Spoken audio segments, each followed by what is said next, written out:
warahmatullahi wabarakatuh. Assalatu wassalamu ala asyrofil anbiya'i wal mursalin wa ala alihi wa sahbihi ajma'in. Amma ba'du. Yang terhormat Kepala Sekolah atau yang mewakili dari SMA Negeri Bantul, yang terhormat Bapak Ibu Dewan Guru beserta staf dan karyawan yang saya hormati. Pertama-tama marilah kita panjatkan rasa puja dan puji syukur kita kehadirat Allah Subhanahu wa Ta'ala, karena pada pagi hari ini alhamdulillah kita bisa bertemu kembali di acara diseminasi budaya positif oleh CGP Angkatan 9 dari SMA Negeri Bantul. Semoga sampai akhir nanti diberikan kelancaran. Amin. Untuk kedua kalinya, sholawat serta salam tak lupa kita panjatkan kepada Nabi Muhammad SAW, di mana kita nantikan sahabatnya nanti di 20 kiamat. Amin.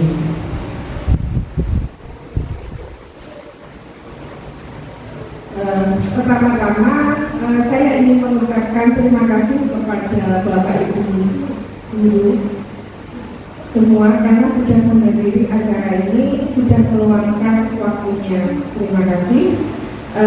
Saya izinkan saya sebagai moderator untuk membacakan susunan acara pada pagi hari ini. Untuk acara yang pertama adalah pembukaan. Marilah kita buka acara ini dengan bacaan basmalah. Untuk yang kedua, menyanyikan lagu Indonesia Raya. Monggo kepada yang bertugas silakan. Bapak Ibu Guru, monggo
dimohon untuk duduk kembali.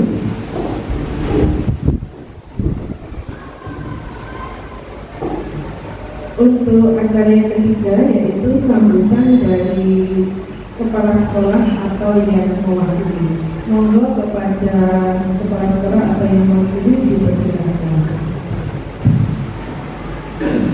Assalamualaikum warahmatullahi wabarakatuh. Alhamdulillahirrahmanirrahim. Ada mana wa qul lil muttaqina laula an tadarrua.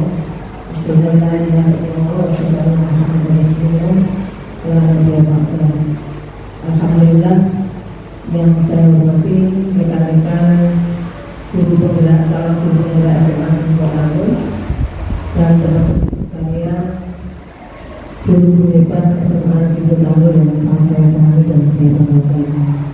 Marilah kita mengucapkan puji syukur bersyukur alhamdulillah kepada Allah Subhanahu wa taala atas rahmatnya sehingga pada pagi hari ini kita semua dengan keadaan sehat walafiat bisa mengikuti kegiatan CDP berupa diseminasi budaya positif dalam keadaan yang sehat walafiat. Salam dan salam dengan mengucapkan Allahumma sholli ala sayyidina Muhammad, kita haturkan kepada junjungan Nabi besar Muhammad sallallahu alaihi wasallam yang menjadi suatu hasanah, yang menjadi penerang bagi kita semua, dan kita berdoa semoga kelak kita mendapatkan syafaat di yaumul qiyamah. Rekan-rekan sekalian yang saya sayangi dan saya banggakan, pagi ini saya diminta untuk mewakili Bapak Ibu Sujati SPPNM sebagai kepala sekolah di SMA Negeri Kampung ini karena beliau sibuk hari ini tidak bisa hadir di antara kita. Namun tanpa kehadiran beliau tidak mengurangi rasa hormat dan bangga kita semua terhadap kegiatan yang dilakukan oleh calon guru penggerak di SMA Negeri Kampung ini. Bapak Ibu yang menjadi calon guru penggerak, Ibu Leni, Bapak Yusron, Pak Haidar dan Pak Fatah adalah calon guru-guru penggerak yang mungkin nanti bisa menggerakkan Bapak Ibu semua, karena berangkat dari rasa tergerak itulah Bapak Ibu ini yang di depan berupaya untuk betul-betul mengaktualisasi diri menjadi guru penggerak yang nanti sangat diharapkan mampu menggerakkan komunitas di sekolah kita untuk betul-betul membudayakan banyak hal, diantaranya budaya kompetisi yang kemarin saya sebutkan itu.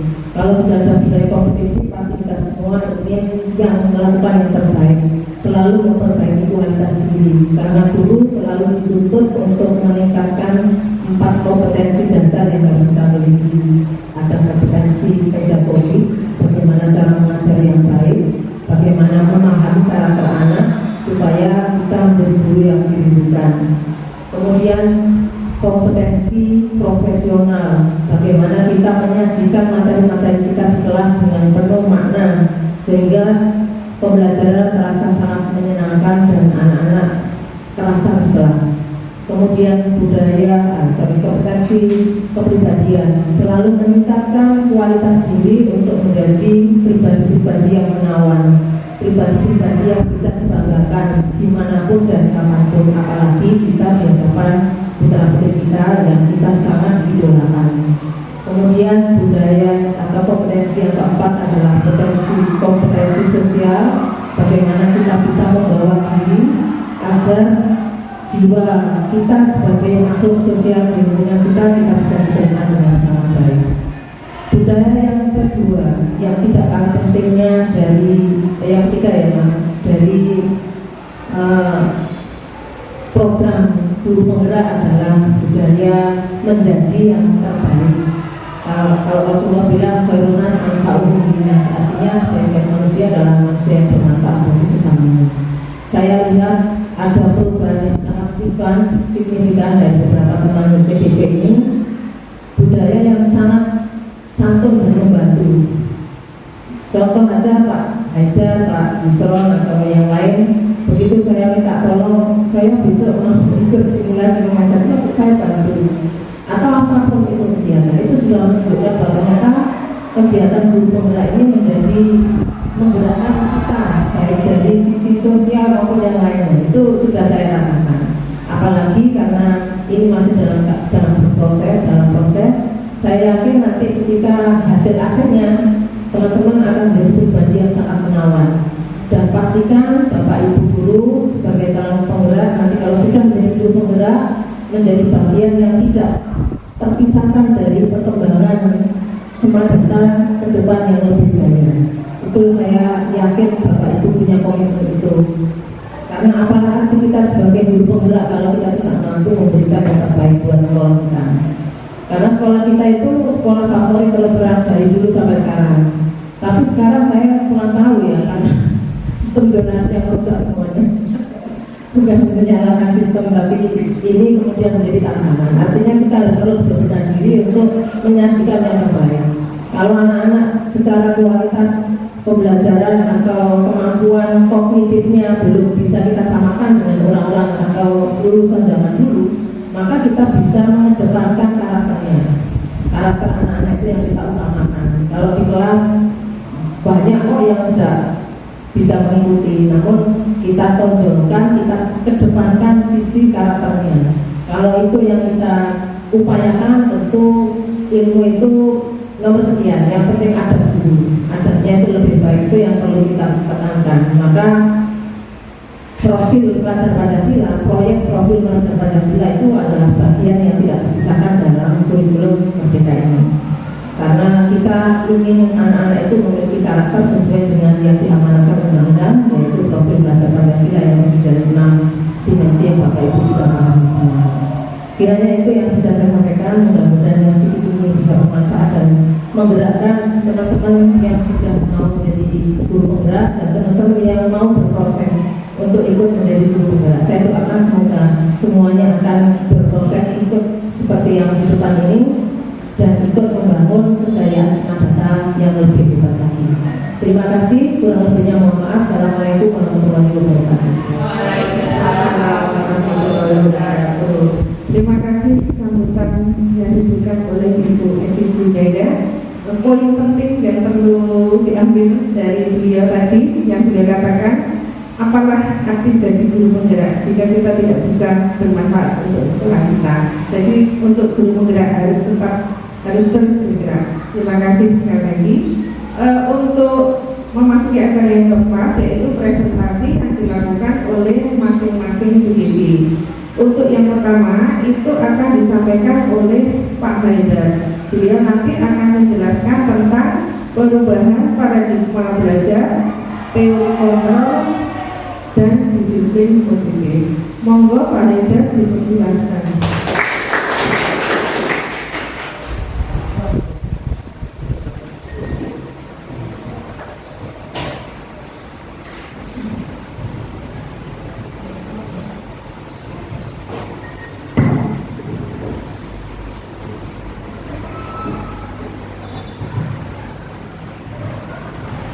Assalamualaikum warahmatullahi wabarakatuh. Salam dan bahagia Bapak Ibu guru semuanya. Gimana kabarnya hari ini? Sehat semuanya ya, alhamdulillah. Izinkan kami berempat akan melakukan pembahasan materi tentang budaya positif. Jam ketiga telah selesai. Saatnya memasuki jam keempat.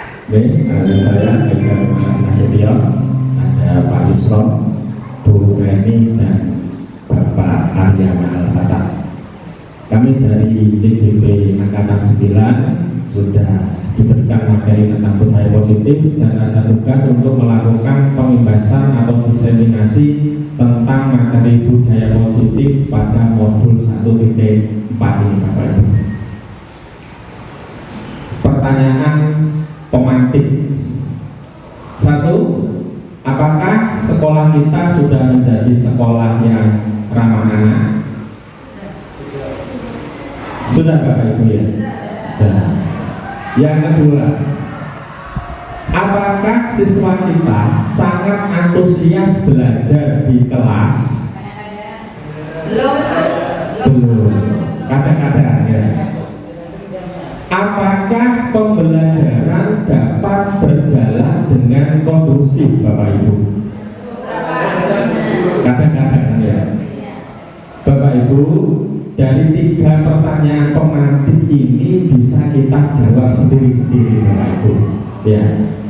3 pertanyaan pemantik ini adalah 3 pertanyaan yang harusnya kita sebagai guru kita pertanyakan setiap hari gitu Bapak Ibu. Jadi pertanyaan ini harus kita pertanyakan setiap hari agar kita bisa melakukan refleksi terhadap apa yang sudah kita lakukan selama ini di sekolah.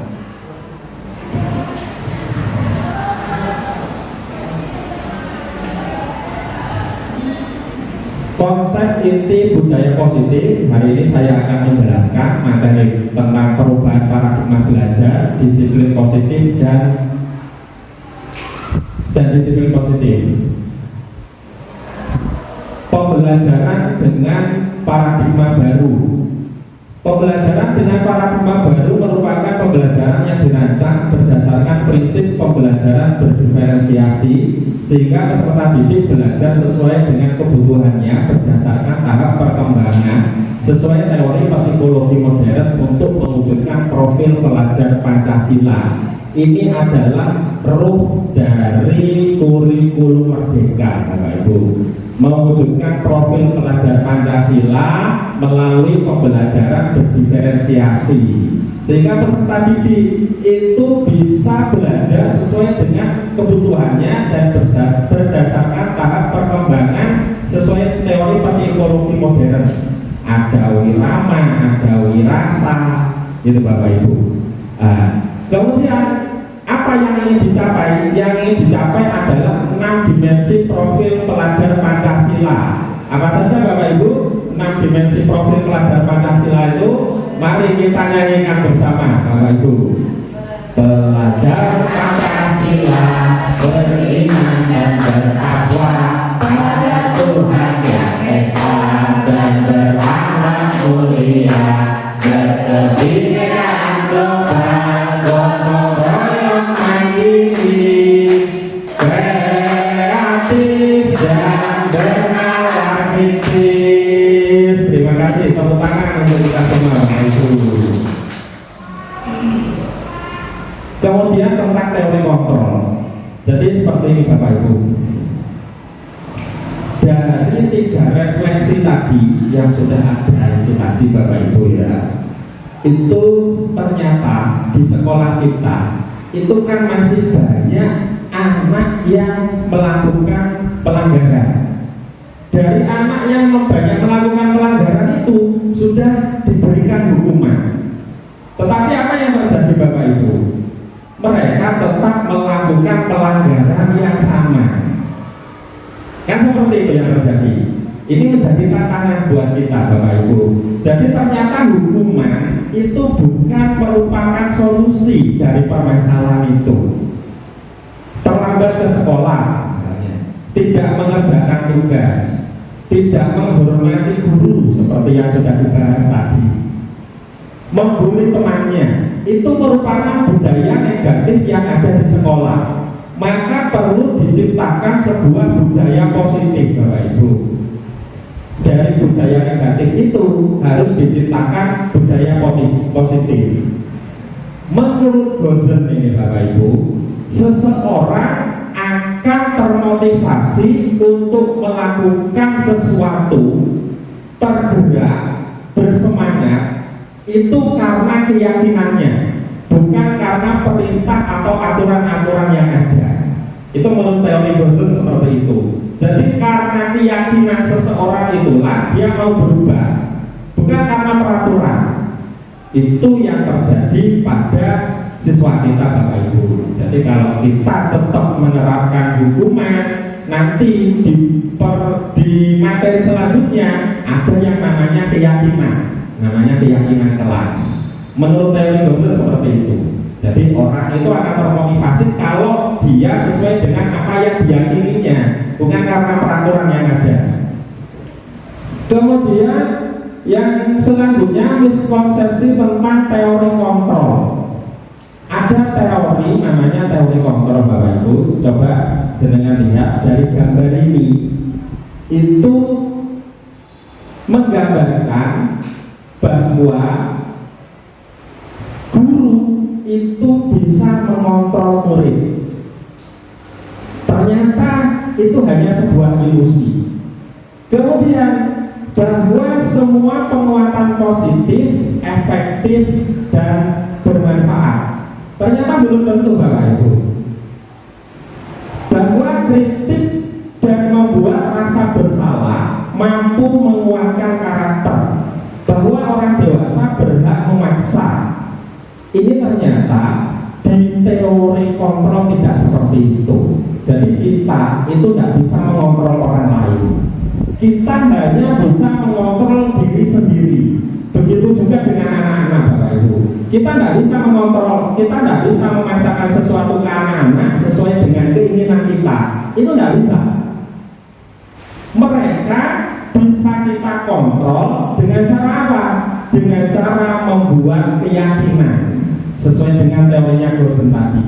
Kalau mereka sudah yakin dengan keyakinannya, maka mereka akan tergerak, bersemangat, termotivasi untuk melakukan apa yang sudah diyakininya.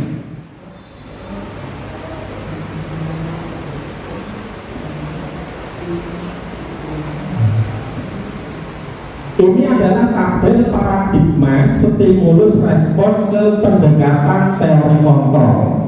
Ada teori kontrol, ada stimulus respon.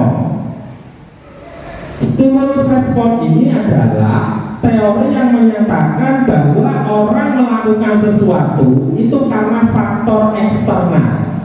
Misalnya karena faktor peraturan, karena faktor hukuman. Itu stimulus respon. Kalau teori kontrol itu teori yang menyatakan bahwa seseorang akan melakukan sesuatu itu dengan apa yang diyakininya. Perbedaannya apa Bapak Ibu? Kalau kita menggunakan stimulus respon, yang terjadi adalah efeknya jangka pendek. Misalnya anak-anak tidak mengerjakan tugas, itu kita hukum. Itu kan efektif Bapak Ibu ya. Tapi tidak akan jangka panjang. Anak ya hanya melakukan tugas, mengerjakan tugas itu ya pada saat itu juga. Karena faktor eksternal. Kalau teori kontrol ini berbeda 360 derajat dengan teori stimulus respon. Kalau teori kontrol itu kita membuat keyakinan dengan anak, meyakinkan anak bahwa yang dilakukannya itu harus sesuai dengan apa yang diinginkannya, yang diyakininya, sehingga apa yang dilakukan itu betul-betul tulus karena diyakini, anak itu yakin bahwa yang dilakukannya itu memang sesuai dengan yang diinginkannya. Seperti itu Bapak Ibu. Jadi contohnya seperti ini, misalnya di stimulus respon itu ada pernyataan realitas atau kebetulan kita sama. Di teori kontrol diubah Bapak Ibu menjadi realitas atau kebutuhan kita itu berbeda. Semua orang melihat hal yang sama. Setiap orang memiliki gambaran yang berbeda. Kita mencoba mengubah orang agar berpandangan sama dengan kita. Kita berusaha memahami pandangan orang lain tentang dunia. Perilaku buruk dilihat sebagai suatu kesalahan. Semua perilaku memiliki tujuan. Orang lain bisa mengontrol saya. Hanya Anda yang bisa mengontrol diri Anda. Saya bisa mengontrol orang lain, Anda tidak bisa mengontrol orang lain. Pemaksaan ada pada saat bujukan gagal. Kolaborasi dan konsensus menciptakan pilihan-pilihan baru. Model berpikir menang atau kalah. Kalau di teori kontrol ini model berpikir menang-menang. Jadi apa yang bisa kita simpulkan dari teori kontrol ini Bapak Ibu? Bahwa di teori kontrol itu kita ditekankan untuk selalu berpikir positif tentang siswa. Contoh misalnya model berpikir menang kalah, kita biasanya kan seperti itu. Kita memaksakan apa yang kita inginkan.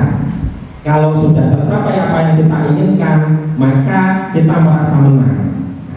Tapi di teori kontrol itu kebalikannya. Kita harus berpikir bahwa kita untung, orang lain juga untung, sehingga tidak ada yang dirugikan. Lanjut Bapak Ibu, materi tentang disiplin positif. Disiplin berasal dari kata disiplina yang artinya belajar. Disiplin mengacu pada disiplin diri yang memiliki tanggung jawab terhadap apa yang dilakukannya berdasarkan nilai-nilai yang diyakini.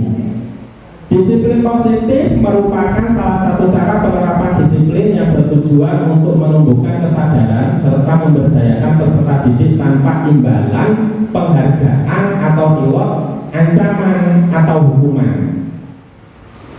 Sebagai pendidik, tujuan kita adalah menciptakan peserta didik yang memiliki disiplin diri, sehingga mereka berperilaku mengacu kepada nilai-nilai kebajikan universal dan memiliki motivasi intrinsik dalam perubahan perilaku ke arah yang lebih baik.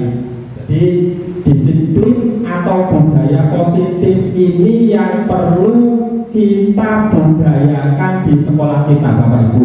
Seperti yang sudah saya contohkan di atas itu, bahwa dengan cara-cara menghukum banyak siswa melakukan pelanggaran, terlambat datang ke sekolah, tidak melakukan piket kelas, tidak hormat kepada guru, membuli temannya, sudah kita lakukan hukuman, tapi nyatanya tetap saja mereka melakukan hal yang sama. Kalau ini tidak segera kita atasi, Bapak Ibu, maka siswa lain akan terpengaruh untuk melakukan hal yang sama.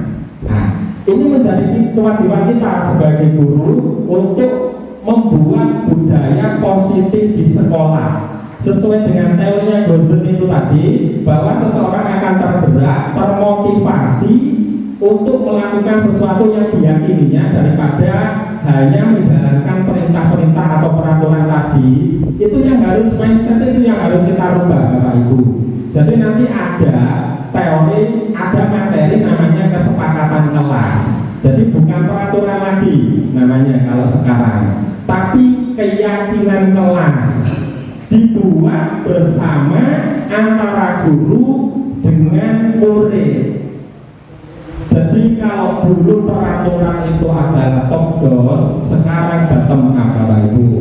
Kita gali keyakinan-keyakinan apa yang diinginkan oleh siswa, sehingga kalau keyakinan-keyakinan itu bersama dibuat antara guru dengan siswa, maka siswa itu paham betul dengan keyakinan-keyakinan yang sudah disepakati bersama.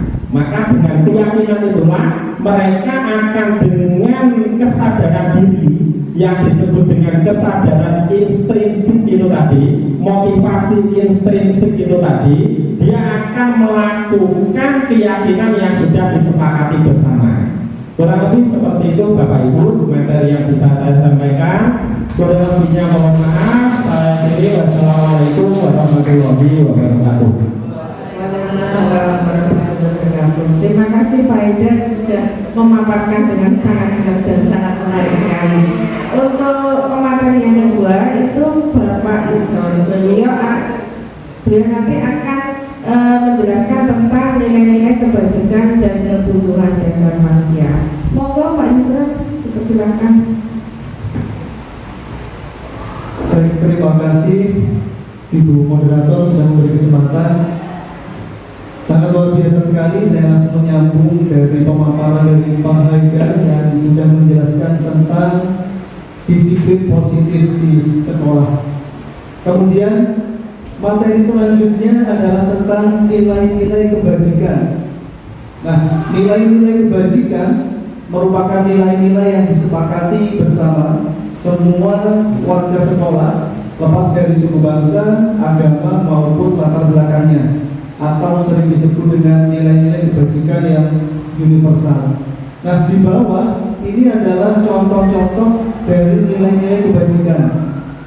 Kebetulan di implementasi kurikulum Merdeka ini, nilai-nilai kebajikan yang digunakan adalah profil pelajar Pancasila, di mana di dalamnya ada 6 elemen atau 6 dimensi yang sudah kita nyanyikan bersama tadi ya, beriman dan bertakwa, kemudian berakhlak mulia, berkebinekaan global, gotong royong, mandiri, kreatif, dan bernalar kritis. Lalu teori yang lainnya, ini kebetulan hanya 3, masih banyak sebenarnya, yang di dalamnya itu mengakomodir seluruh nilai-nilai kebajikan. Intinya adalah bahwa kita dalam menerapkan disiplin positif tadi, termasuk menerapkan teori kontrol, tetap kita berpikirannya mengacu ke arah positif. Contoh misalkan yang dikatakan Pak Haidar tadi tentang keyakinan. selama ini yang kita kenal di kelas maupun di sekolah itu berupa aturan. Aturan atau tata tertib itu identik dengan kalimat-kalimat yang cenderung negatif, dilarang, tidak boleh, harus, dan seterusnya. Nah, ini yang mencoba kita rubah menjadi kalimat-kalimat yang lebih positif atau lebih dikenal dengan keyakinan kelas. Nah, ini yang juga sudah saya terapkan pribadi di kelas, bahwa ketika saya tanya, mari kita buat keyakinan kelas. Anak-anak mengusulkan satu keyakinan, dan benar yang keluar dari anak-anak tidak boleh ramai, tidak boleh cerometan, hampir semua tidak boleh, dilarang, harus. Itu lebih diksinya ke arah negatif. Nah, itu yang mencoba kita, atau di sini di disiplin positif kita ubah menjadi keyakinan yang awalnya mungkin tidak boleh ramai, ketika pembelajaran bisa diubah menjadi mengikuti pembelajaran dengan tertib dan seterusnya. Nah, itu merupakan acuan kita berdasarkan nilai-nilai kebajikan yang universal. Nah, lalu yang selanjutnya ini ada kebutuhan dasar manusia. Di sini ada definisi bahwa kebutuhan dasar manusia adalah segala sesuatu yang kita lakukan untuk mendapatkan apa yang kita inginkan. Seluruh tindakan yang kita lakukan memiliki tujuan tertentu sesuai dengan teori Monroe tadi, dan semua usaha terbaik yang kita lakukan adalah dalam rangka agar manusia agar kebutuhan dasar kita terpenuhi dengan baik. Nah, apa saja kebutuhan dasar manusia? Nah, di sini ada 5 kebutuhan dasar manusia. Di antaranya yang pertama adalah kebutuhan untuk bertahan hidup atau survival. Contohnya di antaranya ada makanan, pakaian, tempat tinggal, keamanan, dan kesehatan. Nah, 5 kebutuhan dasar ini, 5 kebutuhan dasar manusia ini juga yang harus dipenuhi oleh siswa-siswi kita. Sebagai contoh yang bertahan hidup, mungkin ada anak yang di kelasnya jahil mencuri makanan, atau mungkin mengganggu teman yang lainnya, ikut menghabiskan botolkan dan seterusnya. Nah, ini ada kemungkinan kebutuhan bertahan hidup di lingkungan masyarakat atau di rumahnya atau di keluarganya itu belum terpenuhi. Ini salah satu kemungkinan ya. Kita tidak bisa menentukan karena faktor ini tidak. Ini salah satu kemungkinan. Bisa jadi anak ini kenapa kok sering mencuri, kenapa kok. Nah, selain mungkin lingkungan, mungkin ada faktor ini belum terpenuhi. Kemudian yang kedua ada faktor kasih sayang dan rasa diterima atau love and belonging, rasa diterima atau dipedulikan orang lain. Kemudian berbagi, kerjasama, menjadi bagian dalam kelompok. Nah, mungkin ada siswa-siswi kita yang mereka merasa ingin diperhatikan di kelas, tetapi dalam bentuk negatif, sering comentan, sering rame sendiri. Nah, itu bentuk-bentuk yang mereka tampakkan, tetapi dalam bentuk negatif. Artinya mereka ingin diperhatikan oleh guru. Mungkin di rumahnya keluarganya konflik, atau mungkin ada masalah dengan teman, atau mungkin dengan sahabat mungkin. Ya, ini jadi ada kebutuhan kasih sayang dan rasa diterima yang dia tidak mendapatkan itu, sehingga mereka wujudkan dalam bentuk sikap-sikap atau perilaku yang mungkin tidak pantas atau berjalan negatif. Lalu yang ketiga ada penguasaan atau power, di mana di dalamnya ada harga diri, keinginan untuk dianggap, memimpin, berprestasi, diakui dan didengar. Memang ada di kelas itu ada anak-anak yang mungkin lebih banyak ngomong dalam bentuk rame, itu kan arahnya ke negatif. Karena mereka mungkin memiliki rasa ingin berkuasa, memiliki rasa ingin menjadi pemimpin, tetapi karena tidak didukung dengan kompetensi yang mumpuni, sehingga yang muncul adalah sisi negatif. Nah, ini mungkin mereka memiliki kebutuhan untuk penguasaan. Lalu yang keempat ada kebutuhan kebebasan atau freedom. Di dalamnya ada mandiri, memiliki pilihan, mencoba hal baru, dan mampu mengendalikan arah dirinya. Nah, mungkin ada anak-anak yang di dalam kelas itu cenderung mendiam, karena mungkin di keluarga mereka tidak bebas, sering dimarahi, sering diatur dan seterusnya. Mereka untuk kebutuhan kebebasannya tidak mendapatkan itu, sehingga di kelas tidak aktif dan seterusnya. Itu kebutuhan kebebasan. Lalu yang terakhir ada kebutuhan kesenangan. Ada siswa-siswi yang sering bermain sendiri. Kemudian ada humoris, antusiasme atau tertawa. Nah, ini juga kebutuhan manusia. Kita sebagai manusia juga butuh kesenangan atau fun ya. Jadi ketika anak-anak itu mungkin di lingkungan rumahnya kurang dalam kebutuhan kesenangannya, maka itu akan dimunculkan ketika di sekolah. Nah, 5 kebutuhan dasar ini sejatinya dibutuhkan manusia atau siswa-siswi kita juga. Ketika salah satu kebutuhan ini tidak terpenuhi, maka akan mengakibatkan siswa-siswi itu, murid-murid kita menunjukkan sikap yang dimana kebutuhan itu tidak dipenuhi, tidak terpenuhi dalam bentuk-bentuk yang mungkin cenderung ke arah negatif. Maka di dalam disiplin positif ini kita juga diharapkan seperti yang disampaikan oleh Ibu Wakabul tadi, bahwa salah satu kompetensi kita juga harus bisa mengenali murid-murid kita. Di antaranya 5 kebutuhan dasar ini memang harus terpenuhi sehingga mereka dapat menerapkan disiplin positif sesuai dengan kebajikan, nilai-nilai kebajikan universal tadi. Nah, seperti itu Bapak Ibu. Itu materi yang saya sampaikan. Terima kasih atas perhatiannya. Akan dilanjutkan oleh Ibu Murni. Dari saya cukup sekian. Assalamualaikum warahmatullahi wabarakatuh. Terima kasih Pak Yusra sudah memaparkan dengan luar biasa dan sangat menarik sekali. Dilanjutkan untuk pemaparan yang ketiga akan dilakukan oleh Bu Reni. Monggo Bu Reni, dipersilakan.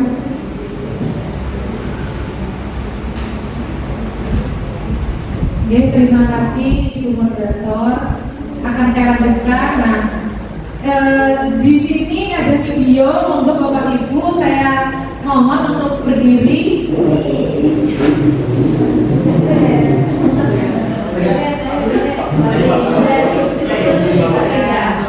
Kita ikuti dengan semangat, B. Contohnya di sini.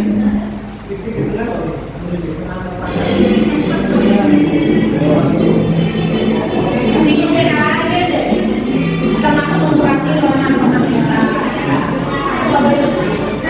Nyanyi yuk,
dan sedikit berkeringat. Oke, lanjut.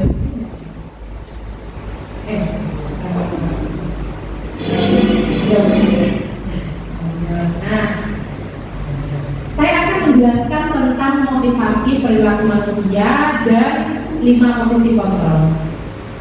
Nah, sekarang tentang motivasi perilaku manusia, ini tadi sempat sedikit dibahas oleh Pak Haidar, ya, tentang motivasi ekstrinsik dan intrinsik. Yang atas, coba pandangan lihat semuanya, itu ada motivasi intrinsik. Jadi ada 2 motivasi perilaku manusia, yang ada yang dari luar, ada yang dari dalam diri.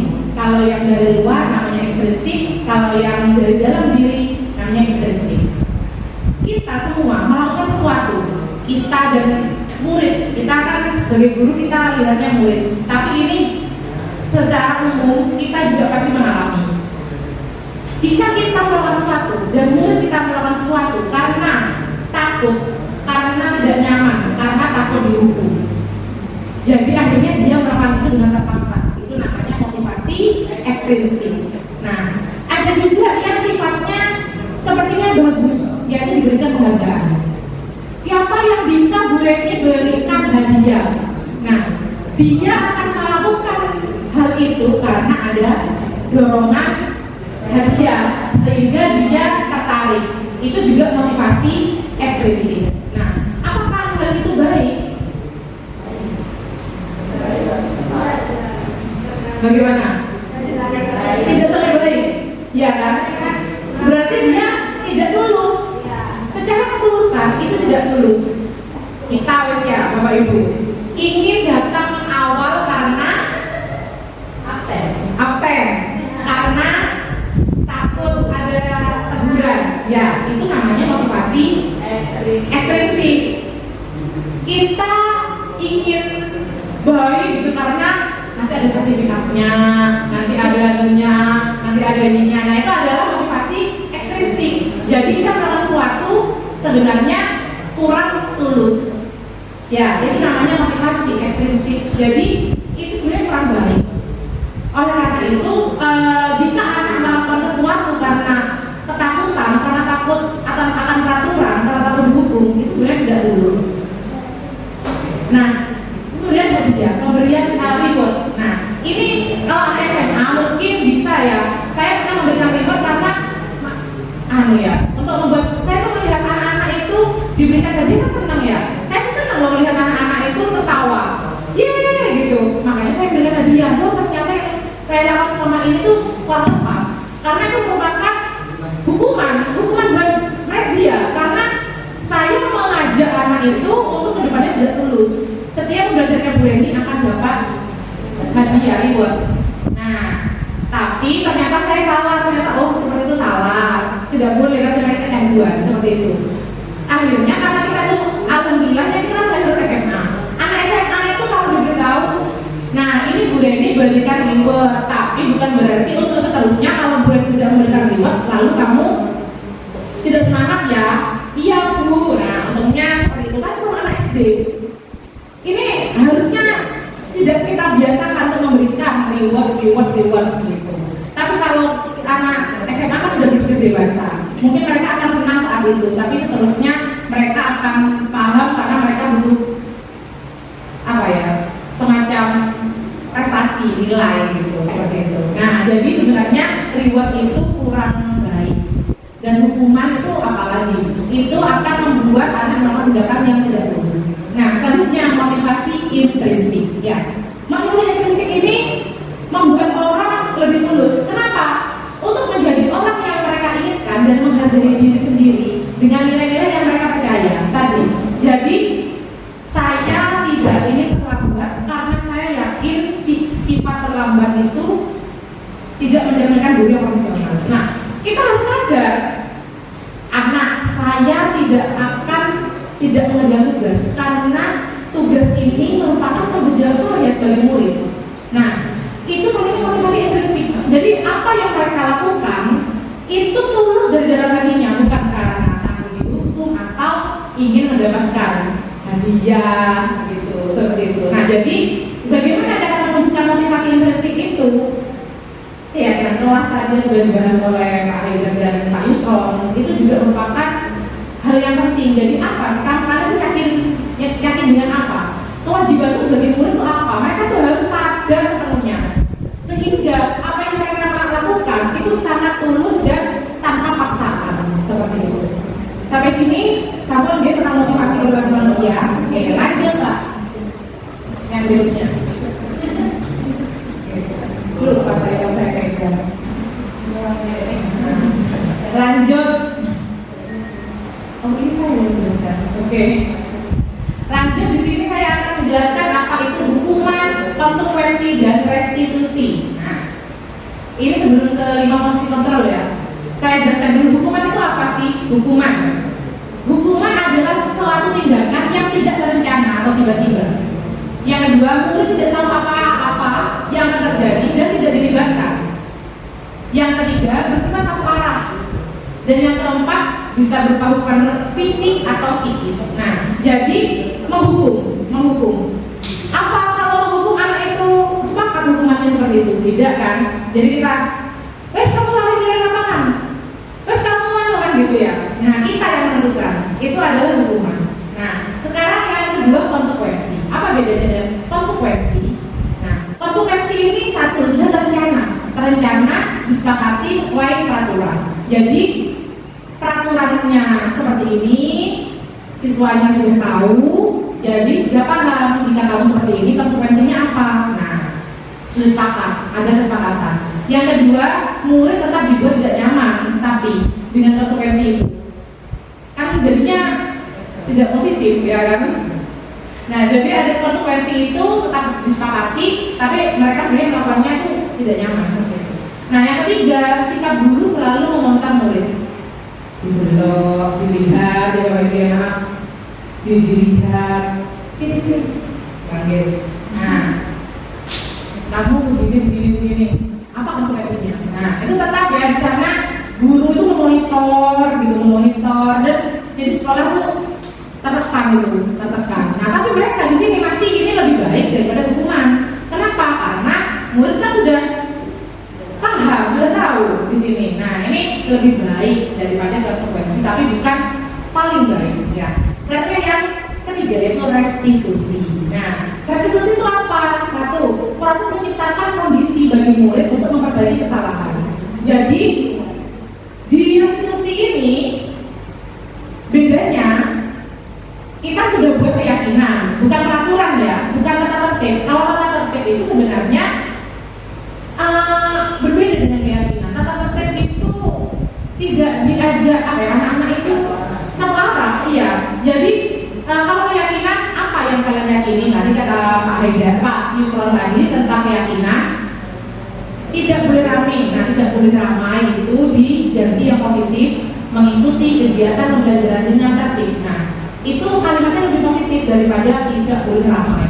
Nah, itu jika anak-anak Arab mengikuti pembelajaran dengan tertib dan mereka semuanya yakin itu namanya keyakinan kelas dan bisa jadi keyakinan sekolah. Nah, nanti keyakinan kelas jika disepakati semua warga sekolah akhirnya menjadi keyakinan sekolah. Nah, jika semua anak-anak itu sadar tentang keyakinannya, kita bisa melakukan restitusi. Nah, restitusi itu nanti akan dijelaskan oleh Pak Kata lebih lanjutnya. Oke, lanjut yang berikutnya. Nanti jika saya jelaskan semua, ya masih ada yang berikutnya. Nah, sekarang 5 posisi kontrol guru. Nah, ini yang sudah kami pelajari semua di guru penggerak. Ya, ternyata saya sadar posisi saya di mana selama ini. Jadi, ini adalah 5 posisi kontrol guru. 1. Penghukum. 2. Pembuat merasa bersalah. 3. Teman. 4. Pemantau. Dan 5. Manajer. Jadi selama ini kita akan ada di posisi yang mana? Yuk kita introspeksi. Penghukum. Nah, tadi saya jelaskan hukuman, Bapak Ibu. Hukuman itu seperti apa? Nah, jadi sifatnya tadi apa? Satu arah dan tidak ada kesepakatan. Contoh, ini guru penghukum.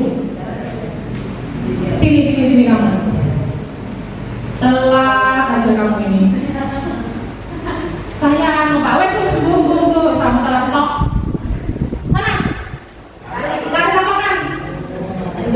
didengarkan ya kan, alasannya apa seperti itu ya, misalnya bagaimana itu tadi kenapa terlambat mungkin ya, nggak tahu guys, ini makan pusat 50 hari, nah seperti itu penghubung ya, penghubung.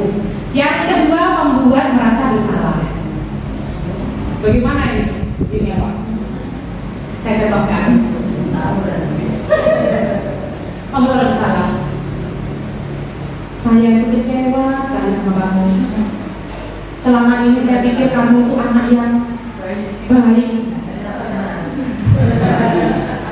Ternyata kamu ini bukan baby. Ternyata kamu ini sangat mengecewakan saya.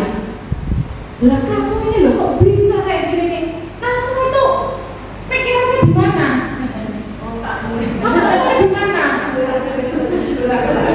Gimana kamu nggak kecewa melahirkan anak seperti kamu?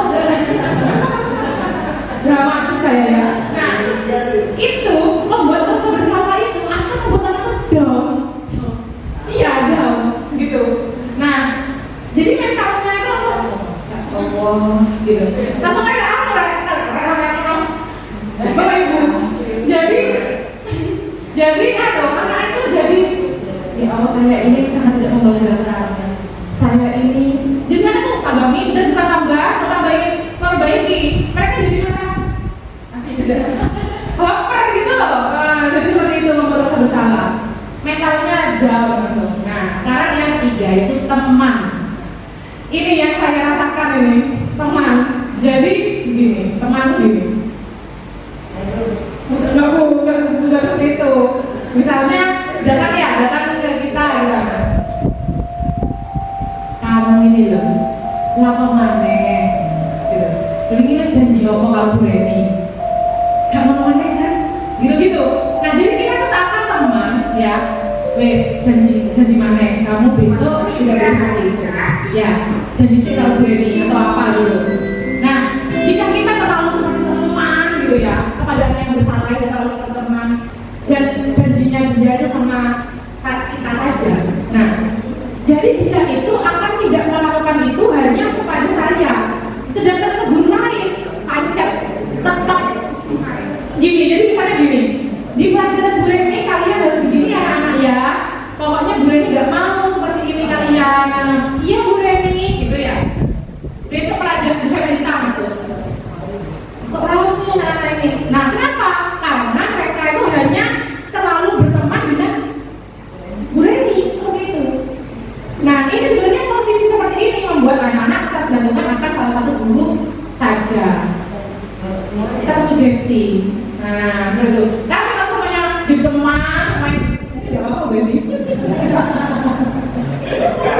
Tapi menyepelekan, ya. Kalau teman itu menyepelekan. Iya.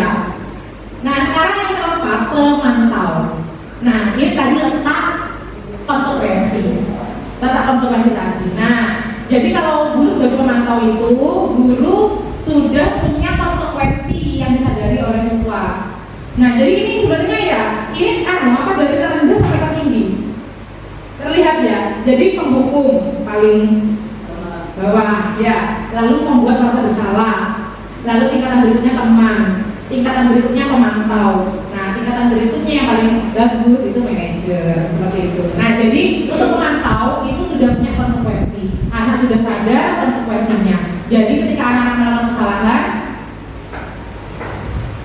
kamu ini terlambat berapa kali, gitu kan? Sadar konsekuensinya apa? Kalau terlambat ngaji pak, apa? Baca Yasin, ya wis, baca Yasin. Itu kan masih lebih baik ya kan. Nah, jadi pemantau ini sudah ada konsekuensi. Hanya konsekuensi itu sebenarnya memang kurang membuat anak nyaman. Pemantau itu tugasnya pemantau. Nah, yang terakhir manajer. Nah, di manajer inilah guru menerapkan restitusi. Di restitusi ini akan nanti bagaimana tahap-tahapannya akan dijelaskan oleh Pak Kata. Nah, jadi nanti di manajer ini kita akan melakukan pendampingan secara pribadi dengan anak itu. Nah, ini sebagai Bu Sekretariat dan Bu Yani sebagai guru BK pasti sering sekali melakukan hal tersebut ya. Jadi di sini manajer itu mencari solusi bersama atas apa yang dilakukan oleh siswa. Solusinya apa jika kamu seperti ini, seperti itu. Jadi manajer ini yang paling baik, posisi yang paling baik yang bisa dilakukan kita sebagai guru, seperti itu. Nah ini tadi 5 posisi kontrol guru. Saya akan menjelaskan sampai sini. Terima kasih.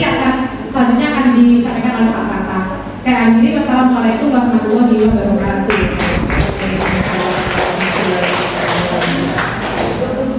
Terima kasih Bu Neni sudah memaparkan dengan luar biasa sekali. Oke, selanjutnya akan dipaparkan oleh Pak Fatah. Monggo Pak Fatah, seperti bersilakan.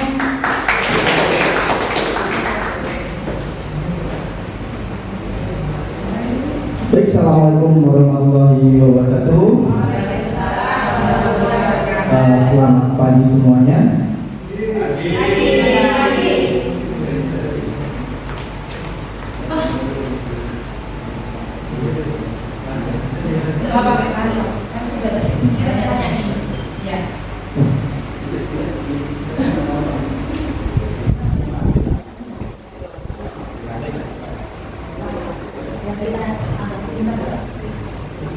Baik ya, terkait dengan posisi kontrol, saya ucapkan terima kasih untuk Bu Reni sudah menjelaskan terkait dengan posisi kontrol tersebut.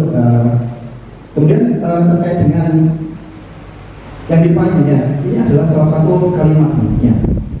Tadi dijelaskan ada 5 posisi kontrol. Ya, kira-kira nih untuk kalimat ini kira-kira posisi kontrol sebagai apa?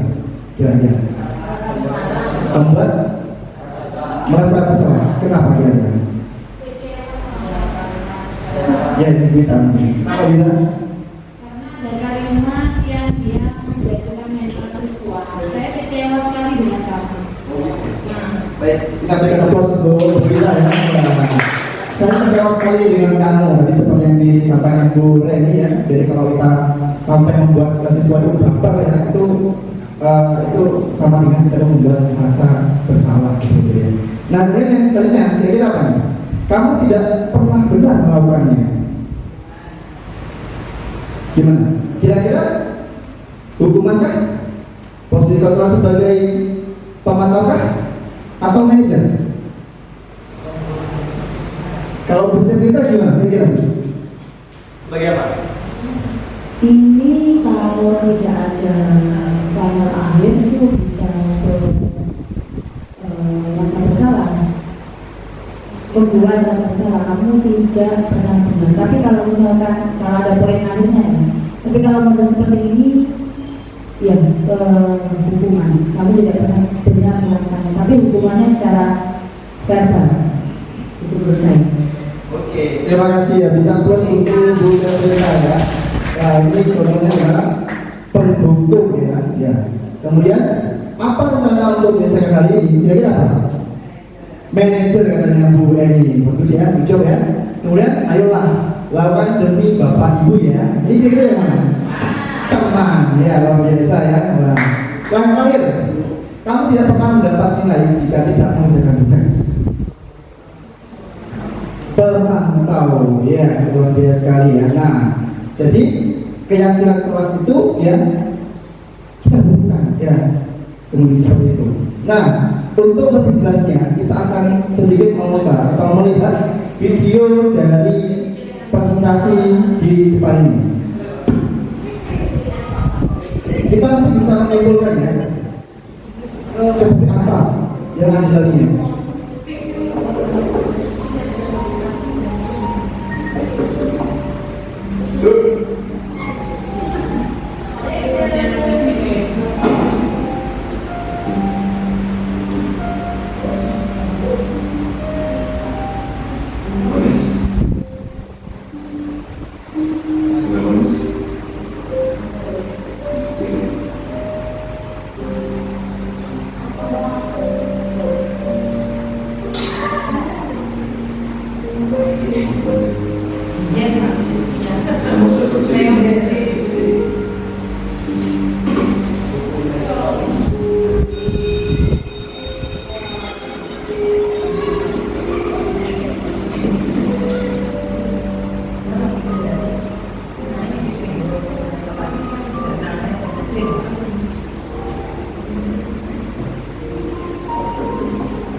Baik, kita yang video yang luar biasa sekali ya. Mungkin di sini dari Bapak Ibu ada yang bisa menyimpulkan, memberikan kesimpulan dari video tersebut. Mungkin Bu Laila bisa memberikan informasi.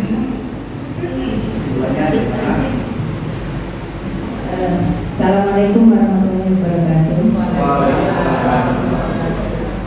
Video yang sangat menyentuh sekali. Kita sebagai guru, khususnya saya, juga harus banyak belajar mengenai keadaan siswa. Dan memang ketika kita ada di lapangan, ketika kita melihat siswa yang terlambat, ya pasti hanya itu saja. Ketika saya memasuki kelas 11 IPS 11I, yakni khususnya ada Sabul, sangat sering sekali terlambat. Mungkin bedanya juga terasa demikian, sering sekali memberikan surat izin selalu terlambat.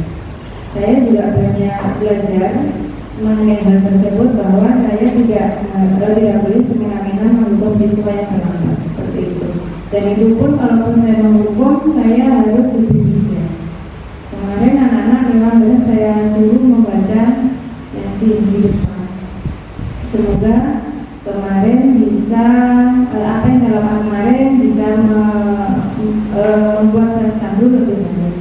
Itu yang ada di lapangan. Ketika saya melihat video yang ada di depan, saya harus lebih banyak belajar lagi, bahwa saya harus mengerti dulu keadaan siswa saya seperti apa, karena kita tidak bisa menyamakan satu siswa dengan siswa yang lain, karena memang mereka memiliki keluarga yang berbeda antara yang satu dengan keluarga yang lain. Seperti itu. Terima kasih Pak. Kita proses untuk dulu ya, wah benar sekali ya. Jadi memang pada dasarnya siswa terlambat itu pasti ada alasannya. Ya, mungkin malam dia masih harus kerja di pasar, membantu orang tuanya. Kita tidak tahu. Tiba-tiba kita hukum aja dengan secara fisik ini juga pernah saya alami ya Bapak Ibu guru ya.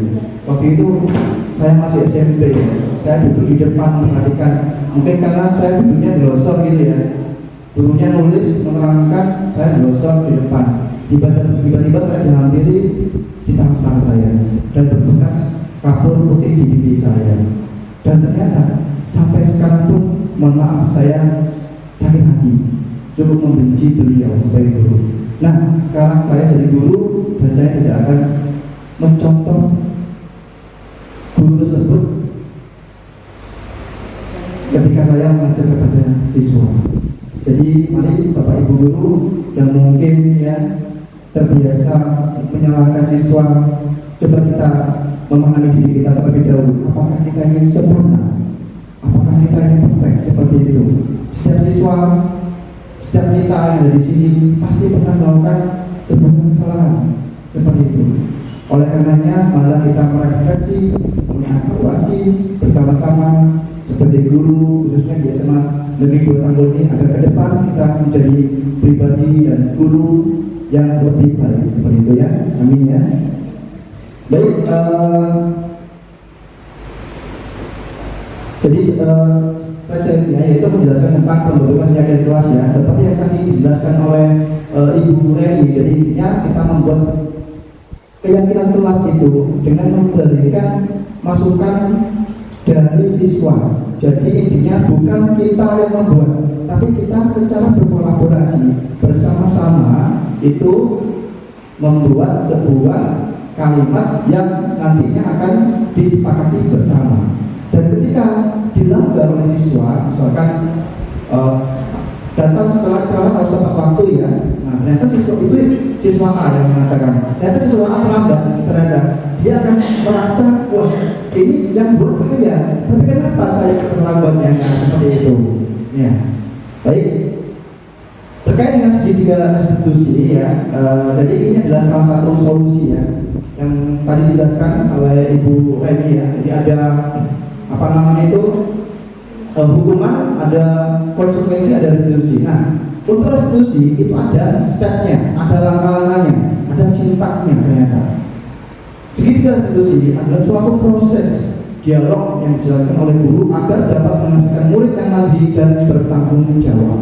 Tentunya segitiga ini dimulai dari yang pertama yaitu menstabilkan identitas. Kita ini itu tidak ujuk-ujuk ya menanyakan, kamu salah ya?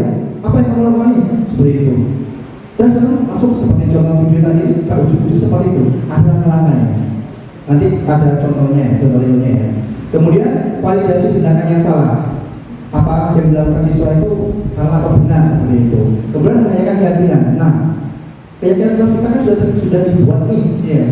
Kira-kira sesuai nggak dengan pelanggaran atau kesalahan yang melakukan? Iya Pak, misalnya seperti itu. Nah, yang pertama terkait dengan menstabilkan identitas. Berdasarkan prinsip membuat kesalahan adalah bagian dari proses pembelajaran. Jadi yang namanya salah itu sebenarnya diperlukan. Jadi kita berbuat salah itu perlu untuk memperbaiki ke depan biar lebih baik. Kalau kita nggak salah, ya sudah. Kalau kita sudah pintar, ya sudah, ngapain sekolah? Kan sudah pintar, misalnya seperti itu. Tapi yang namanya kodrat manusia itu pasti pernah melakukan kesalahan. Nah inilah salah satunya. Misalkan kita memberikan pertanyaan, ya, atau kita memberikan masukan ya, kepada siswa. Berbuat salah itu wajar kok, nggak apa-apa. Itu kita tuh lebih, oh iya, Pak Guru pasti pernah melakukan kesalahan kayak mas saya kok. Dia pasti akan berpikir seperti itu. Tidak ada manusia yang sempurna, tidak ada. Kita sampaikan kepada siswa. Gak ada yang sempurna kok, saya juga pernah melakukan itu. Bapak Ibu juga pernah melakukan itu. Dan Ibu Bapak tidak mau mencari siapa yang salah, tapi Ibu Bapak ingin mencari solusi dari permasalahan. Jadi tidak berfokus pada permasalahannya, tapi fokus pada penyelesaian solusi. Saya merasa bahwa ketika ada satu permasalahan, itu alternatif penyelesaian solusi itu pasti banyak. Tapi di antara yang banyak itu pasti ada yang paling tepat dan sesuai. Kemudian kamu berhak merasa begitu seperti itu. Kemudian yang kedua, validasi tindakan yang salah. Berdasarkan prinsip setiap pelaku berupaya memenuhi suatu kebutuhan tertentu. Misalkan, kamu pasti punya alasan kenapa kamu melakukan ini. Ya. Jadi pasti semua itu ada alasan. Kenapa kamu mencintaiku? Karena tidak aku temukan satu alasan pun untuk aku nggak cinta sama kamu. Ya, itu pasti nggak ada, pasti ada alasannya. Padahal kamu bisa melakukan yang lebih buruk dari ini. Kamu patut bangga karena telah melindungi sesuatu yang penting buatmu. Kamu melakukan karena mempertahankan sesuatu yang penting bagimu. Jadi kalimat-kalimat ini positif untuk membangkitkan rasa tanggung jawab siswa atas kesalahan yang mereka buat, seperti itu. Kemudian yang ketiga, menaikkan keyakinan. Berdasarkan prinsip teori kontrol bahwa pada dasarnya kita termotivasi secara intrinsik dalam diri kita. Nah, apa keyakinan kita masih ingat tidak? Misalkan seperti itu. Kemudian nilai-nilai apa yang telah kita sepakati bersama waktu kita membuat keyakinan kelas bersama-sama di kelas. Seperti apa gambaran sebuah kelas yang ideal menurut kamu? Oh, kelas itu seperti ini Bu, ada AC-nya, ada TV-nya, ada kulkasnya, itu rumahnya. Kemudian kamu ingin menjadi orang yang seperti apa? Saya ingin menjadi dokter. Nah, kalau kamu ingin menjadi dokter, kira-kira sikap kamu sudah seperti seorang dokter enggak? Oh iya Bu, dokter itu baik apa jahat ya? Baik Bu, menolong orang seperti itu. Nah, kira-kira kamu harus menolong orang enggak? Iya, dimulai dari sejak ini seperti itu. Begitu ya Bapak Ibu ya. Nah, di sini ada contoh kasus. Ya, kebetulan kemarin kita sebagai calon guru bergerak di Lokal Karya 2 ya, kita mempraktikkan, mencontohkan bagaimana penerapan restitusi dengan posisi kontrol sebagai seorang manajer. Nah, di sini ada sebuah kasus. Ali mengejek Amira hingga menangis dikarenakan nilai Ali lebih tinggi dibandingkan dengan Amira. Mari kita saksikan bersama-sama contoh simulasi ya yang dilakukan oleh saya dan Pak Yusron, ya, saya sebagai guru, Pak Yusron sebagai Ali ya, dan Bu Sinta ini sebagai Amira. Kita saksikan bersama-sama.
itu dia itu terlalu senang ya, senangnya sampai mengolok-olok Amira karena nilainya lebih jelek. Biasanya Amira yang tinggi nilainya seperti itu.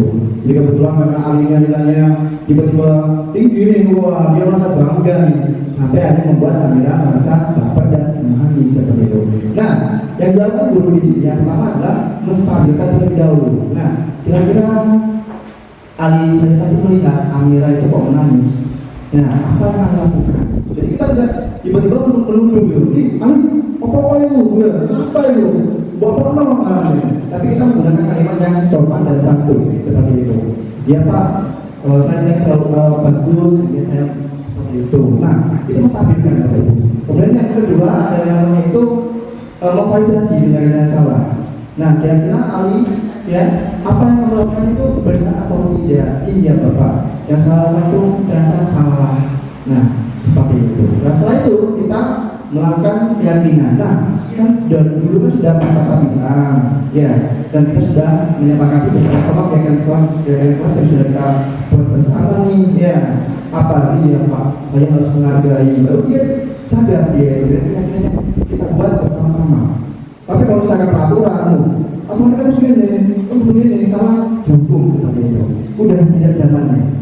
Bayangkan sekarang banyak guru yang di penjara, benar ya, dipidana, diperkarakan karena mencubit, ya karena membuat itu kekerasan secara fisik itu ringan. Kalau dulu Pak mau ditambahin sama tua, tapi sekarang kita harus menyadari Bapak Ibu, kalau sekarang itu zamannya sudah berbeda, bukan zaman dulu. Iya, jadi pengalaman seperti ini ya kita harus terapkan yang baik-baik saja seperti ini. Ya. Nah, untuk berikutnya ya, jadi dalam penerapan program disiplin positif, hendaknya guru memiliki standar kepribadian profesional sosial yang baik, di mana guru mampu merefleksikan dirinya dalam posisi kontrol saat ini. Bagaimana perjalanan dirinya sebagai among atau manajer ya, yang menuntut murid-murid menjadi insan yang mandiri, merdeka dan bertanggung jawab seperti itu. Jadi tentunya kita itu sebagai guru harus memberikan contoh suri tauladan kepada anak terlebih dahulu. Ya, karena anak itu atau murid itu pasti melihat gurunya. Gurunya itu killer gitu saja. Waduh, berarti pasti itu dia takut. Gurunya pandai. Ya, wonge gitu misalkan ya. Nah, ada rasa takut di situ. Tapi kalau misalkan itu menyenangkan, Pak masuk, senang seperti itu ya. Jadi mungkin itu saja yang dapat kami sampaikan. Dan saya mewakili teman-teman yang ada di depan, Ibu Reni, Pak Ison, dan Pak Aida. Mohon maaf kalau ada kesalahan kata-katanya atau penyampaian yang kurang jelas. Terima kasih. Saya wassalamualaikum warahmatullahi wabarakatuh. Luar biasa sekali pemaparan yang disampaikan oleh Pak Ahmad. Untuk selanjutnya adalah sesi tanya jawab. Pada sesi ini Bapak Ibu silahkan menanyakan atau menanggapi apa yang disampaikan oleh Bapak Ibu JDB. Silahkan Pak Bayu.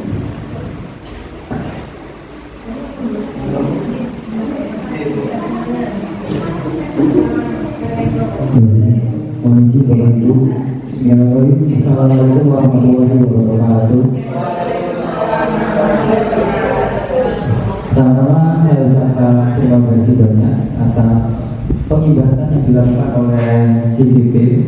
Jujur ini ilmu baru bagi saya, terutama terkait budaya positif, teori kontrol. Nah, di sini saya akan menanyakan terkait pemaparan yang disampaikan oleh Bapak Haidar. Jadi Bapak Haidar tadi sudah jelaskan terkait teori kontrol yang dikemukakan oleh teori Lavoisier. Nah, teori kontrol sendiri kan tadi menurut Bapak Haidar itu dengan membuat keyakinan, dengan memaparkan budaya positif dan siswa akan tergerak seperti itu kan Pak Haidar. Terus Pak Haidar melakukan dengan cara membuat kesepakatan kelas. Nah, di sini saya akan menanyakan terkait masalah tersebut.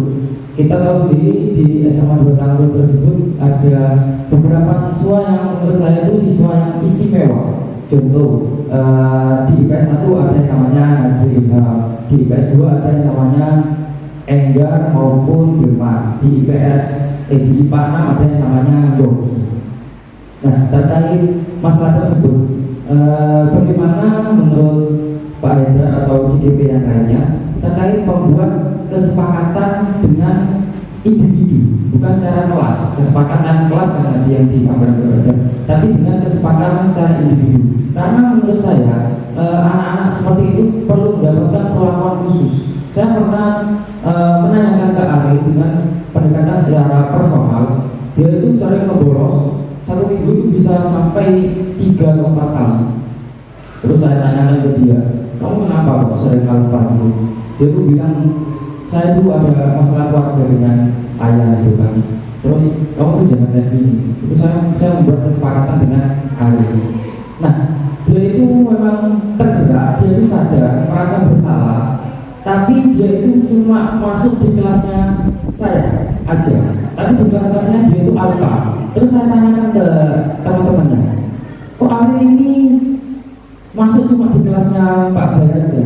Iya Pak, Ariel itu bilang ke saya, dia tuh merasa kasihan ke Bapak, terus dia tuh merasa gak enak ke Bapak karena Bapak itu sudah memberikan motivasi ke Ariel. Tapi kalau untuk guru-guru lain itu dia itu acuh, tidak peduli. Nah, di sini yang saya tanyakan, bagaimana menghadapi orang-orang anak-anak yang istimewa, contohnya seperti Ariel, Yogi dan Enggar dan teman-teman yang lainnya terkait membuat kesepakatan secara personal. Karena menurut saya meskipun diberikan motivasi, tapi memang hatinya itu sudah seperti batu ya, seperti keras gitu ya. Jadi sudah tidak kompak gitu kan. Nah, terkait masalah tersebut bagaimana dengan tanggapan para bapak ibu CDP? Terima kasih.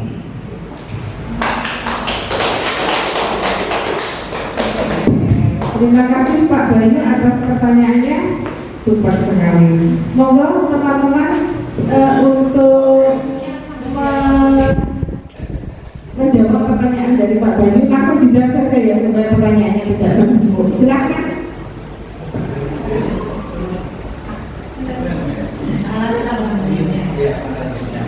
Atau mungkin Pak Habibur yang akan Maria. Ya, saya ingin menjawab pertanyaan dari Pak Bayu, baru sekali Pak Bayu. Di sini saya bisa melihat Pak Bayu itu sudah posisi teman, ya kan, posisi teman, tapi dengan memberikan semacam motivasi intrinsik sebenarnya. Dia sudah membangun motivasi intrinsik, tapi hanya dengan Pak Bayu, seperti itu. Nah, kalau menurut saya, mengingat 5 kebutuhan dasar manusia.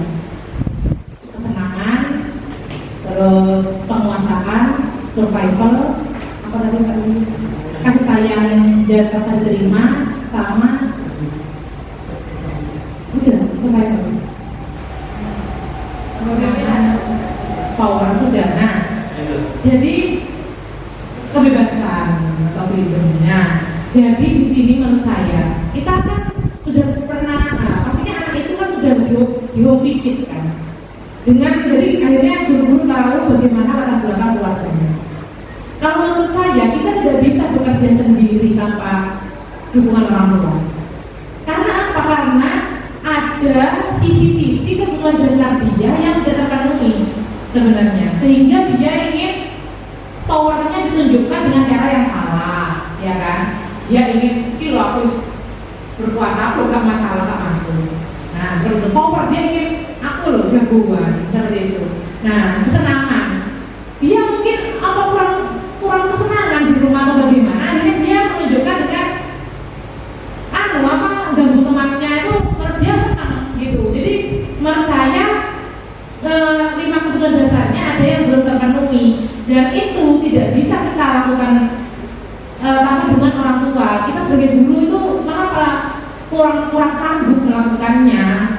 Mengapa dia tetap berulang-ulang? Karena kebutuhan dasarnya terus tidak terpenuhi. Mungkin di rumahnya dibutuhkan kerjasama dengan orang tua, seperti itu kalau menurut saya. Nah, jadi kalau menurut Pak Bayu bisa, guru-guru lain dikeluarkan bagaimana mengatur aril itu. Saya sendiri kalau pelajaran saya pasti saya loh Bu, apa sih nggak buat Bu Reni terus masuk kurang apa maneh, maksud saya salah maneh aku gitu. Nah kalau saya beri piano tuh saya harus masuk ini loh di pelajaran yang Bu Reni saya balik dari kantin. Nah terus kamu habisnya pelajaran saya kembali lagi kantin. Ya lihat situasi Bu, kalau aneh gitu, memang anehnya gitu. Saat wes sepingin-pinginnya dia wes sekolah itu, gitu. Ya kita harus betul kerjasama dengan orang tua. Kalau menurut saya seperti itu. Mungkin mata wali kelasnya. Oke, terima kasih luar biasa sekali dari Ibu Reni. Pertama-tama yang mungkin kita yakini teori ini tidak semulus implementasi yang pasti ya. Teori ini memang sangat baik, tapi implementasi banyak tantangan dan tidak semulus apa yang kita bayangkan, itu pasti. Nah, dari Pak Bayu tadi, Pak Bayu sebenarnya secara tidak langsung sudah menerapkan disiplin positif, dan saya juga merasakan itu. Sebagai wali kelas, dulu dia acuh sampai saya panggil ke rumah menulis pernyataan. Di pelajaran TK dia rajin, tapi sikapnya ya tetap seperti itu. Tetap ya bawaan lingkungan, bawaan keluarga, bawaan masih ke bawah, tapi sudah masuk. Yang sebelumnya tidak sampai di lab, sudah sampai, tapi di lab ya seperti itu. Nah, artinya bahwa kebutuhan hidup tadi memang harus terpenuhi. Jika tidak salah satu, maka dampaknya yang dimunculkan lebih ke sisi negatif. Itu yang pertama. Lalu yang kedua, berkaitan dengan posisi kita sebagai guru. Memang harapan di teori ini kita sebagai manajer, bagaimana kalau tidak? Nah, kita guru kan bukan malaikat, katanya begitu ya. Kita tidak bisa membuat siswa itu seperti itu masuk juga di teori kontrol. Kita tidak bisa memposisikan siswa atau orang lain itu sesuai dengan yang kita inginkan. Kita memaksa yang baik itu yang seperti ini, padahal belum tentu itu yang terbaik. Nah, kita tidak bisa mengendalikan orang lain. Nah, ini posisi kontrol. Harapan yang paling baik memang sebagai manajer kita merestitusi. Tetapi kendalanya dan kenyataannya tidak semua siswa harapannya manajer dengan restitusi itu kan biar mereka sadar sendiri dengan kesalahan yang mereka buat. Tetapi nyatanya tidak semua sadar kan begitu. Maka ada memang level yang ketika itu tidak bisa diterapkan ya kita memang harus memberikan efek jerah. Tidak bisa memang. Kita menyadari memang teori ini memang level yang paling bawah itu menghukum. Artinya guru nggak mau tahu sudah. Harapannya memang sebagai manajer kan begitu. Tetapi jika di posisi manajer tidak bisa, ya tetap ada level yang memang kita harus membuat efek jerah. Nah, harus diturunkan ya memang. Nah, artinya memang banyak faktor memang menghadapi anak-anak yang seperti itu. Artinya kita tidak seterusnya harus menerapkan segitiga restitusi. Kita juga mungkin bisa sebagai mungkin penghukum sekalipun kita harus perlukan untuk membuat efek jerah. Nah, meskipun kita hukum pun kadang masih tidak sederhana ini. Sulit sebenarnya, sulit sekali. Nah, itu banyak faktor. Cuman ya kembali yang tadi bahwa kita bukan malaikat, kita hanya memfasilitasi. Ketika kita sudah melakukan segala upaya yang terbaik, tidak berubah juga ya sudah mau bagaimana lagi. Kalau saya seperti itu. Terima kasih. Saya menambahkan tadi yang disampaikan oleh Bu Reni dan Pak Yusro, saya juga sangat sepakat sekali. Tadi pertanyaannya Pak Bayu tentang teori Gaussen, Pak ya. Di teori Gaussen memang seperti itu disampaikan Pak, bahwa suatu keyakinan akan lebih memotivasi seseorang, dari dalam diri seseorang akan lebih tergerak dan bersemangat untuk menjalankan keyakinannya daripada hanya sekedar mengikuti serangkaian peraturan. Itu teorinya seperti itu Pak Bayu. dan sudah dengan praktekkan ternyata kan berhasil Pak Bayu tadi ya. Jadi si Ariel ini mau mengikuti pelajarannya Pak Bayu dengan baik. Ternyata Bu Reni tadi sudah mempraktekkan juga membuat keyakinan kepada si Ariel, dan si Arielnya kan juga berubah ya, mau mengikuti pelajarannya Bu Renita. Kemudian Pak Yusro juga tadi sudah menceritakan, sudah juga melakukan membuat keyakinan seperti itu, atau melakukan restitusi, segitiga restitusi, dan bisa mengikuti kegiatan pembelajaran TIK. Jadi yang kita butuhkan hari ini menggerakkan guru-guru lain untuk melakukan hal yang sama yang sudah dilakukan oleh Pak Bayu, Pak Yusro, Bu Renita, sehingga si Ariel ini itu akan tergerak sesuai dengan keyakinannya tadi, sesuai dengan kesepakatan keyakinan yang sudah dibuat oleh masing-masing guru itu tadi. Mungkin untuk kasus-kasus tertentu semacam si Ariel ini tidak cukup untuk keyakinan kelas saja, bisa diturunkan menjadi keyakinan antar guru dengan siswa. Itu bagus sekali Pak. Kemudian yang kedua yang ingin saya sampaikan adalah tentang budaya positif. Jadi kalau budaya positif ini sudah bisa kita terapkan di sekolah ini, maka anak-anak semacam Ariel itu sebenarnya akan merasa bersalah kalau melihat temannya itu melakukan hal-hal yang positif, hal-hal yang baik ya. Kita kan bagaimanapun kita kan ingin melihat siswa itu kan ceria, kita ingin melihat sekolah yang menyenangkan, kita ingin melihat pembelajaran di kelas itu kondusif. Nah kalau ini terjadi, bisa terjadi di semua kelas, anak-anak yang bermasalah itu kan menjadi sedikit kalau budaya positif itu sudah diterapkan. Akhirnya mereka akan mengikuti yang mayoritas. Kemungkinan yang terjadi seperti itu. Tapi kalau anak-anak seperti Ariel tadi tidak ada tindakan, justru akan mempengaruhi anak lain melakukan hal yang sama karena tidak ada tindakan. Maka untuk kita yang sudah tahu tentang teori budaya positif ini, ya segera kita lakukan. Masing-masing kalau di sini ada 15 orang, kita melakukan semua. Ini kan budaya yang positif. Akan menularkan virus-virus baik ini kepada guru-guru yang lain. Nah, menurut saya seperti itu. Monggo Pak Fatah mungkin ada tambahan. Baik, tambahan saya ya, terkait dengan permasalahan tersebut. Yang pertama, Bapak Ibu ya, namanya siswa itu pasti punya bakat dan minatnya masing-masing. Kemudian kebutuhan yang mungkin tidak terpenuhi. Ya, tapi kita sebagai guru bagaimana cara kita mendorong siswa ini menuntun mereka untuk ke arah yang lebih baik. Ternyata meskipun siswa itu dia maaf mungkin dari sikapnya kurang ya, dari karakter pembentukannya kurang, tapi ternyata juga banyak yang menjadi TNI, yang menjadi polisi ya, seperti itu. Yang penting kita nggak boleh menjudge bahwa anak ini suatu saat tidak berhasil. Itu kesalahan terbesar bagi seorang guru dan akan diingat terus oleh siswa. Iya, banyak cerita saya baca-baca di saya ingat guru saya, dia sudah membuat saya itu down Pak, dengan mengatakan bahwa kamu tuh gak akan jadi orang sukses. Ternyata dia jadi dokter seperti itu. Saya juga pernah punya muridnya, mohon maaf ya, murid ini juga ibunya itu adalah guru saya. Waktu itu mungkin pernah terbesit, mungkin saya ingat ya. Kalau itu intinya saya itu pernah seperti dicap ya, seperti anak nakal dan sebagainya itu. Kamu juga ada dari guru dan sebagainya. Ternyata anaknya sekarang murid saya seperti itu.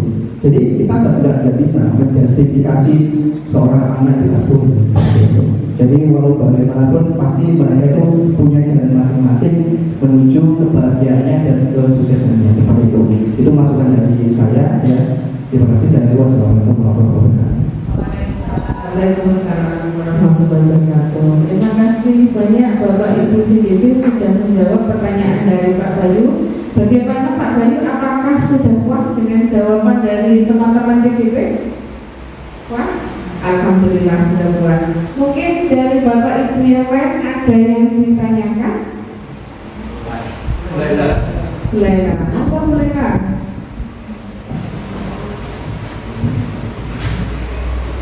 Terima kasih atas waktunya. Assalamualaikum warahmatullahi wabarakatuh. Waalaikumsalam warahmatullahi wabarakatuh. Memang dalam hidup ini tidak mungkin tidak terjadi yang namanya penyimpangan. Kita berbicara mengenai ada tadinya pasti di situ ada suatu penyimpangan seperti itu. Tapi hanya saja bagaimana kita menekan penyimpangan itu lebih kecil atau tidak mengurangi seperti itu. Nah, maka yang ingin saya tanyakan adalah bagaimana aksi yang akan dilaksanakan oleh para calon CGB ini untuk menularkan perilaku baik, budaya positif, budaya baik kepada guru-guru yang lain. Caranya bagaimana? Lebih ke actionnya seperti itu.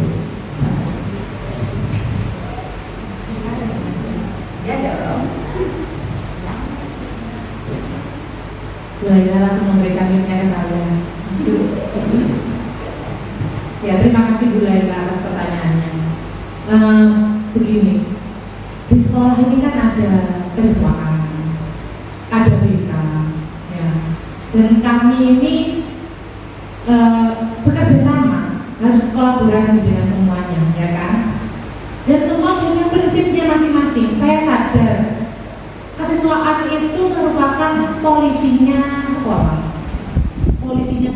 Jadi kalau menurut saya mereka tuh sebenarnya sudah punya akal sendiri dan sudah merasa apa yang sudah mereka lakukan tuh berhasil. Artinya ini loh ada perubahan gitu.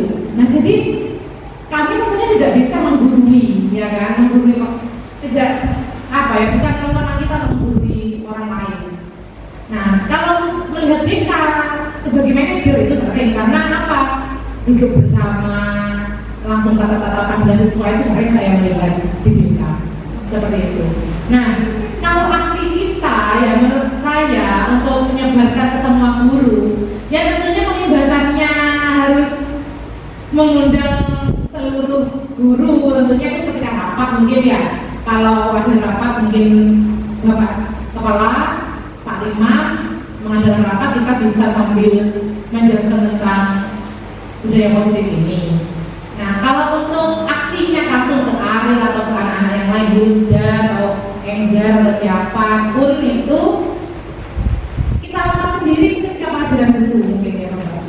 Ya, ketika pelajaran dulu kita terapkan seperti itu. Ya, siapa yang mengajar di P1, 2, 3, 5, 6 mungkin kita bisa menerapkan seperti itu.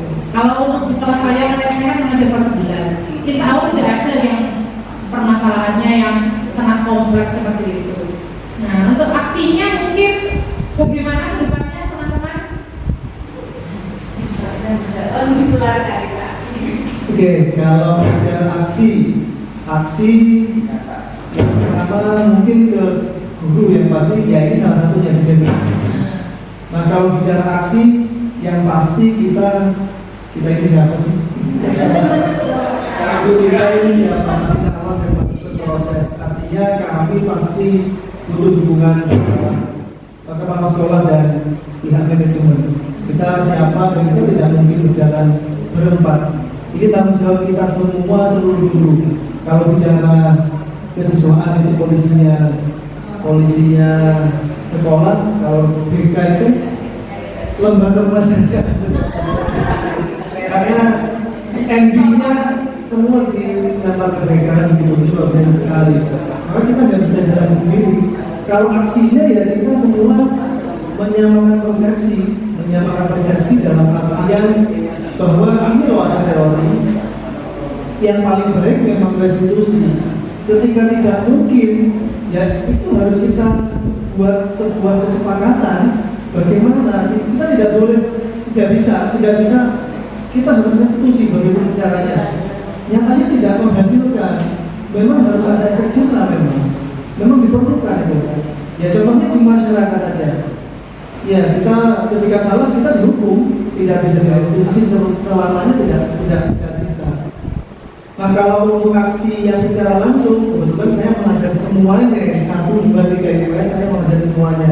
Dan memang yang saya rasakan sebelum saya mengajar ini, sebelum belajar di JKP ini, bahkan sampai di level saya itu malas masuk kelas itu. Karena ada siswa yang merasa saya tidak nyaman masuk di situ. Betul ya? Itu yang saya rasakan, itu benar. Sampai saya malas sudah saya masuk di kelas itu malas karena ada si A si B. Ketika dia tidak masuk, dia sakit, dia apa? Saya senang. Itu yang saya rasakan sampai di level itu. Nah, maka saya merasakan, saya masih di level mana ya? Di teman aja saya tidak, kan begitu. Di teman aja saya tidak, karena saya sampai juga tidak nyaman dengan waktu tadi. Nah, itu yang aksi saya yang saya lakukan, ya mulai membuat sebenarnya saya males juga, tapi mau gimana lagi? Sudah tuntutan, dan itu tuntutan kepada saya di modul ini, saya harus bisa menerapkan restitusi itu tadi. Itu aksi yang memang saya lakukan secara real dari diri saya sendiri. Kalau untuk ajukan, saya membutuhkan orang-orang di atas saya, dan di sini semua ini atasan-atasan saya semua ya. Jadi nanti saya juga bakal mencari mungkin praktik baik dari senior kami di JKP, dan punya ini seperti apa, mungkin yang sudah dilakukan, yang jelas untuk aksi Bulaila. Untuk aksi ini nanti ada yang aksi dari diri saya sendiri atau aksi mengajak orang lain. Kalau mengajak orang lain pasti saya punya bantuan kepala sekolah yang pasti lewat mungkin komunitas belajar dari Jumat, itu mungkin ada diagendakan untuk diseminasi di salah satunya. Itu dari saya. Jadi saya terkait dengan aksi nyata yang dilakukan, benar sekali saya sepakat dengan Bapak Yuson bahwa hari ini kita menghadiri kegiatan ini sebenarnya ini sudah salah satu langkah awal kita mengajak Bapak Ibu guru semua yang ada di SMA Negeri Bangkulu, meskipun di sini masih terbatas ya, itu untuk sama-sama bergerak ya, yaitu memberikan pengaruh ya, atau membuat sebuah budaya yang positif. Tentunya itu tidak bisa melakukan ini sendirian seperti itu. Tapi pada dasarnya itu memang harus dimulai dari diri kita pribadi terlebih dahulu seperti itu. Yang paling mudah yang misalkan kita lakukan dalam pembentukan budaya positif yang pertama ini 5S tadi itu: senyum, salam, sapa, seperti itu ya, sopan, santun. Ketika kita memberikan contoh real kepada siswa itu pasti akan melihat gitu. Oh ternyata guru ini mulai senyum ya, ternyata mereka akan mudah menyapa kita seperti itu. Tapi kalau sudah mengapa gurunya ini meremut ya, killer, mau senyum aja, dikit-dikit siswa itu seperti itu ya. Jadi intinya kalau kita mau dihargai, maka hargailah orang lain terlebih dahulu. Untuk siswa kita menyayangi mereka seperti itu. Jadi pasti ada timbal balik. Jadi kalau kita senang kepada siswa-siswa, senang juga dengan kita, dan sebaliknya seperti itu. Nah, itu sebenarnya kalau untuk budaya positif yang sudah kita lakukan, ya ini sebenarnya sudah pernah kita lakukan bersama-sama. Apalagi ada proyek P5 tadi yang misalnya toleransi, kolaborasi bersama-sama membuat adat istiadat dalam sebuah karya itu ya, saling menghargai. Apalagi ketika siswa itu sudah sholat berjamaah gitu misalnya, itu salah satu contoh budaya positif yang ada di SMA Negeri Bangkulu. Dan yang agama yang lain yang beragama yang itu melakukan sikap yang toleransi seperti itu, dan kita mendukung itu seperti itu. Jadi itu adalah contoh yang bisa kita lakukan seperti itu. Terima kasih Bapak Ibu JKP atas jawaban pertanyaannya. Saya kembalikan lagi ke Bu Laila. Bagaimana Bu Laila, apakah puas dengan jawaban dari teman-teman JKP? Alhamdulillah sudah puas ya. Mengingat waktunya terbatas nih Bapak Ibu, karena harus ada kegiatan lain. Alhamdulillah acara demi acara sudah selesai. Saatnya di sesi penutup. Mari kita tutup bacaan ini dengan Alhamdulillah. Alhamdulillahirabbil alamin. Tapi sebelumnya supaya tidak ngantuk, pantun dulu gitu. Beli sepatu di Surabaya. Warnanya putih sangat mempesona. Bapak Ibu yang berbahagia, terima kasih atas kehadirannya. Sekali lagi saya ucapkan terima kasih, beribu-ribu terima kasih kepada Bapak Ibu semua karena sudah menghadiri acara diseminasi ini. Saya selaku moderator mohon maaf apabila ada salah kata karena saya hanyalah manusia biasa yang tidak luput dari salah dan dosa, dan kesempurnaan hanyalah milik Allah. Amin. Dan saya ingin menggarisbawahi bahwa semoga budaya positif di SMA 2 Tanggul ini bisa terlaksana. Salah satunya dari diri kita sendiri. Intinya sebagai guru kita harus menjadi teladan bagi peserta didik kita.